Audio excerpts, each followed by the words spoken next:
What's up, everybody? Marcus here. Hello, YouTube. Hello, however you're checking this video out. What's happening, everybody? See the dogs in the background there. That's Pablo, the German Shepherd Husky mix. Say hi, Pablo. Say hi. He is. Where's Barolo? Barolo, where are you? Come say hi. Come say hi to everybody. There's Barolo. That's my dog. That's my running buddy. Barolo the Border Collie. Yes, named after Barolo wine. All right. So what's happening, everybody? Hello, YouTube. I haven't done many YouTube videos in a while. I apologize. I'm actually at 96,000. I'm sorry, 99,700 subscribers. My YouTube channel got hacked about 6 months ago. Lost a bunch of videos, lost momentum, and just haven't been on really posting original content on YouTube. But I think it's time to do that and help out some fellow restaurateurs and share some knowledge and answer some questions. So the first question I want to answer today, or the question of today, somebody said, what do you think is the key success for a new restaurant? Key success for a new restaurant. That's a very vague question. Super vague question. There's so many essentials when it comes to running a restaurant, right? There we go. I'm missing one of my lights. There we go. There's so many essentials when it comes to running a restaurant. And a new restaurant specifically, a new restaurant is overloaded with a lot of really tasks that are happening one time, like formulating recipes. You won't do that until you change your menu again. Making sure your inventory is plugged in properly, creating inventory locations and your programs, all that kind of stuff, doing breakdowns. There's so many things that you're doing one time, like massive training to get everybody on board. Then it's sort of smaller training. But here are my top things for opening a new restaurant. The mistakes that I see. So here we go. One is, you as the owner, the operator, have to take 100% responsibility for the outcome, and that right there is going to be a game changer. There's going to be a lot of things that are wrong, but unless you say, "Hey, I screwed up.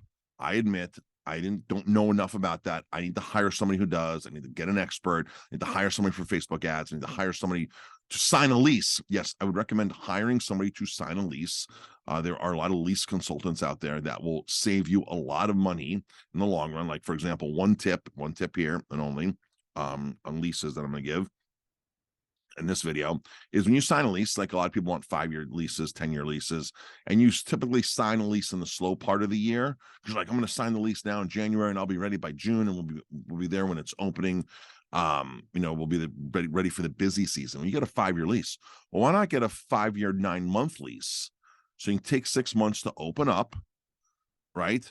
And then 5 years later, it's not January when it's slow and you're in a slow time. You're going to wait till September, until after summer. So you get 5 years, 9 months, so you can ride out that busy summer wave. And this is the most common thing that really any landlord is like, yeah, you want to give me 5 years, 9 months? Sure, I'll give you 5 years, 9 months, 10 years, 9 months. That's no problem. So you see the cycle here is you're going to end your lease at the slowest time of the year. And that just doesn't make sense, right? You want to capitalize. Like, it's like closing up and be like, okay, I'm going to miss the whole summer business, right? Doesn't make sense. So next is marketing. A lot of people don't know. A lot of people don't do enough marketing. They don't do enough marketing soon enough.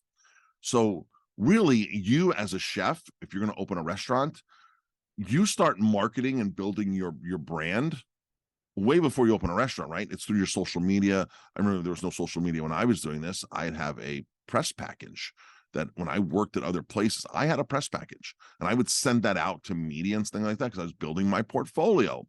And you used to walk into a job interview with a portfolio, with a binder with all of your accomplishments, not just a resume, but a big binder.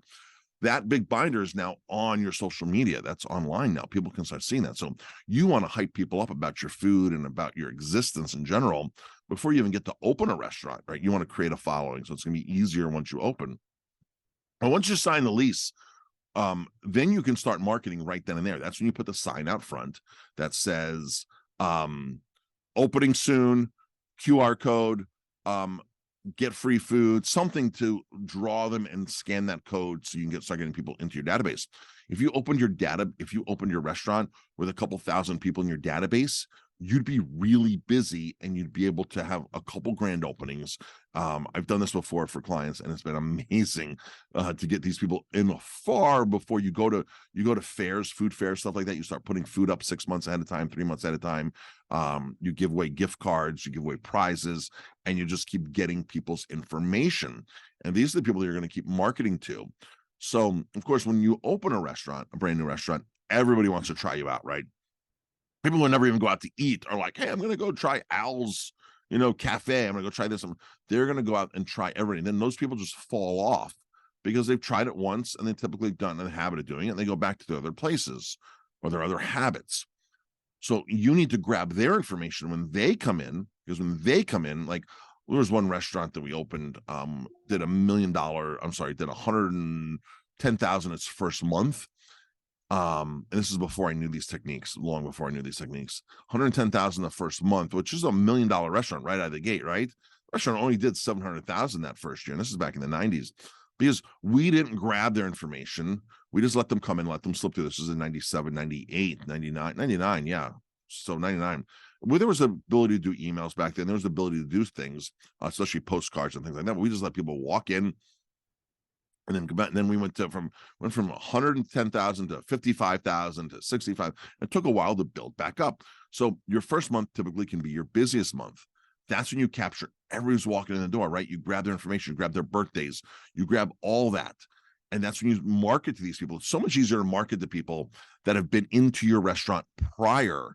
So, for example, if you were to bake cookies and you bake 12 dozen cookies, and you sat on the corner of the street to sell 12 dozen cookies, and you sold out in 8 hours. If you took the names of every single person that you sold those cookies to, and a day before you baked cookies again, you called all those people and said, hey, I'm baking cookies. Do you want another dozen, or how about 2 dozen? You could have the potential of selling out the cookies and never hitting the corner of the street. This is how your marketing should work. You want to reach out to those people that have already been in, that already know you, that hopefully like you, you've done the right job. And if you haven't done the right job, there's an opportunity to fix it at that point, because you might get an email back saying, I'm never coming back in. Well, please call me and let me and let's talk and see why. That's happened before. 20 years in business here at my restaurant. I've had people that, hey, we haven't done a great job, but we've been able to sway them and have them come back and made them fans. So marketing is every single thing you do.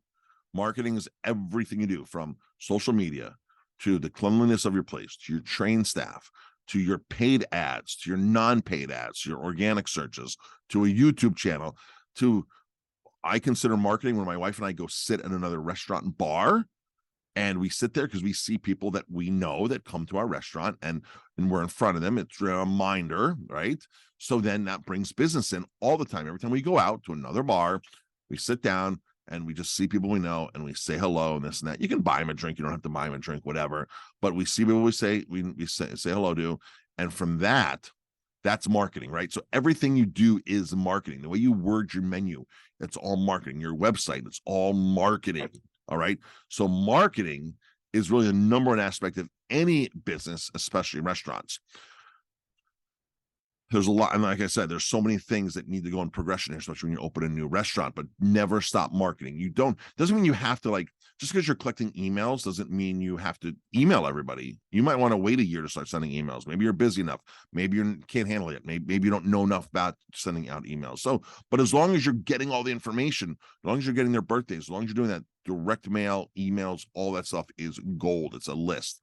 That really helps when you go to sell a restaurant. Because when you go to sell a restaurant, right? When you go to sell a restaurant to the new owners, like, hey, I got 15,000 people in a database here that have been here, that love it here, that I've communicated to. Or you, as the owner that's selling, you can take that list with you, because you might want that list in 5 years and 3 years. And you might say, hey, I'm Al and I'm reopening. Remember me? I'm open again, and come join me, right? That list is so valuable. And it's not like you're buying a list. It's like you've earned the list. Those list people that are coming in and opted into your list, and people that you've communicated with, and people that love you and trust you already. So that's key. That's super key. That list is gold. A lot of restaurants, they try to sell businesses for blue sky. They want all this money. Well, that list is the blue sky, right? That list is the people that have given you the money already. People that have given you money already, that's gold. So yeah, so lots and lots of different things. If you have any questions, drop some questions. I'll be happy to answer. And hopefully I'll be back here on YouTube. I will be back here, not hopefully. I will be back. I'm going to take responsibility, like I said in the beginning here, and I will be back on a regular basis. Make sure you're following me everywhere else. Links are in the description, and go to restaurantgrowthsecretsuniversity.com. Got lots of great stuff over there. My goal, one of my missions, is to really help restaurants with team training, staff retention, recruiting, interviewing, that kind of stuff. That's one the number one problem right now in this industry is team members. And I've been blessed. Well, then I've been blessed. I've earned a fantastic team, right? I've earned a fantastic team. I do the work. I have a great staff. I take a lot of time off in my restaurant, and I just want to share that knowledge that we've been doing for a while and help other people do that. Because a lot of you are married to your restaurant, and you feel you can't leave. You can't leave unless you close the restaurant, and it's a terrible feeling. Because I had that for my first few years open, and you just have to do some trust, and we'll talk all about that. You want to say bye, Barolo? Let's say bye to everybody. So he's waiting for our morning RUN. I can't say the word because he's a very smart dog, extremely smart dog. Yeah. All right, folks. Everybody have an amazing day, and we'll talk to you later.